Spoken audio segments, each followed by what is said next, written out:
জং উন নাম শুনেছেন কিনা? মিসাইল ম্যান, নাম কি? মিসাইল ম্যান, এতটুকু মনে হয় সাইজ, গোলগাপ্পু। ওর একটাই কাজ, কি কাজ? মিসাইল বানা। কেন বানাবে? কারণ সে জানে এই ওয়ার্ল্ডে সে সবচেয়ে বেশি শক্তিশালী, যার কাছে মিসাইল আছে। বলেন 50 বছরে কয়টা বানাইছি আমরা? হ্যাঁ বলেন। আচ্ছা বাদ দেন। এই ওয়ার্ল্ডে সবচেয়ে শক্তিশালী তারাও যাদের প্রযুক্তি আছে, প্রযুক্তি, তথ্য, ডাটা, প্রযুক্তি। এই ওয়ার্ল্ডে এখন ডাটা বা প্রযুক্তির যুদ্ধ চলছে। মাঝে মাঝে দেখেন না, বড় বড় কান্ট্রি, কিছু বড় বড় কোম্পানি হ্যাক হয়ে যায়। মানে কি, এরা যত প্রযুক্তি নিয়ে নিতে পারে, হ্যাক করতে পারে, তারা আরো বেশি ডাটা পায়, ইনফরমেশন পায়। ইনফরমেশন দিয়ে যুদ্ধ হচ্ছে এখন। বলেন তো আমাদের ইনফরমেশন কত এখন? ওয়ার্ল্ড এগিয়ে যাচ্ছে, বলেন না, প্র্যাকটিক্যাল কথা বলছি আপনাদের সাথে। ওয়ার্ল্ড এগিয়ে যাচ্ছে, মনে করেন যার রিজার্ভ যত বেশি, যার কাছে ডলার যত বেশি আছে। বলেন না, আমার কত আছে? প্রবৃদ্ধি যা যত বেশি ওয়ার্ল্ডে, সে তত ভালো অবস্থানে। বলেন আমার প্রবৃদ্ধির হার কত? এখানে আমি কোনো দলের পক্ষে বিপক্ষে বলতে আসিনি, আমি আমার অ্যাজ এ সাধারণ মানুষ কথা বলছি। যেই থাকুক, মানে ইম্পর্টেন্ট সেক্টরগুলোতে উন্নতি করতে হবে কিনা, কথা বেশি বলবো না কাজ বেশি বলবো? বাস খালি কাজ হবে ইনশাআল্লাহ।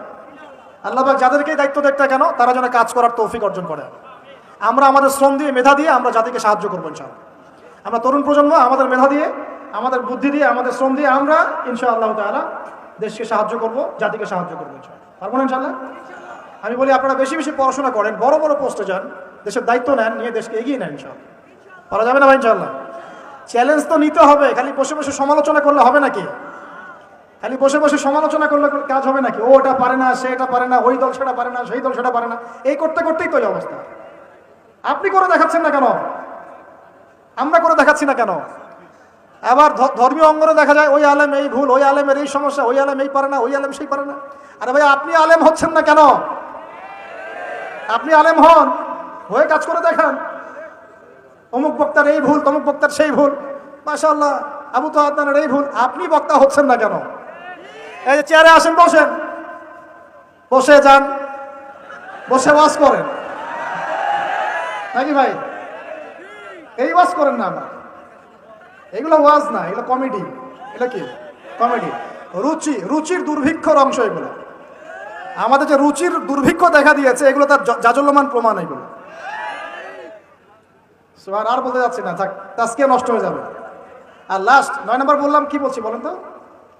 মনের এই বিষয়গুলোকে দূর করা।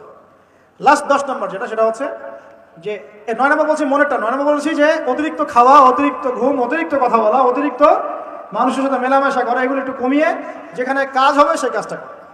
যেটা করলে আমার পরকালের উপকারিতা আছে, এটা করে। আর 10 নম্বর লাস্ট অ্যান্ড ফাইনাল, তাজকিয়া বা আত্মশুদ্ধি অর্জন করতে হলে নবী সাল্লাল্লাহু আলাইহি ওয়াসাল্লামের রেখে যাওয়া এই যে দিন ইসলাম, এই ইসলামটাকে প্রতিষ্ঠার চেষ্টা করতে হবে। আল্লাহ পাক তৌফিক দান। ইসলাম যারা প্রতিষ্ঠার চেষ্টা করে, তাদের সাথে আল্লাহ পাকের সবসময় একটা ভালো সম্পর্ক থাকে, এবং সে কখনো খারাপের দিকে যেতে পারবে না। কারণ সে তো একটা বড় দায়িত্ব নিয়ে মাঠে নেমেছে। সে যদি এখন খারাপের দিকে চলে যায়, তাহলে তো জনগণ বিভ্রান্ত হয়ে যাবে এবং তার এই আমানতের খেয়ানত করা হবে।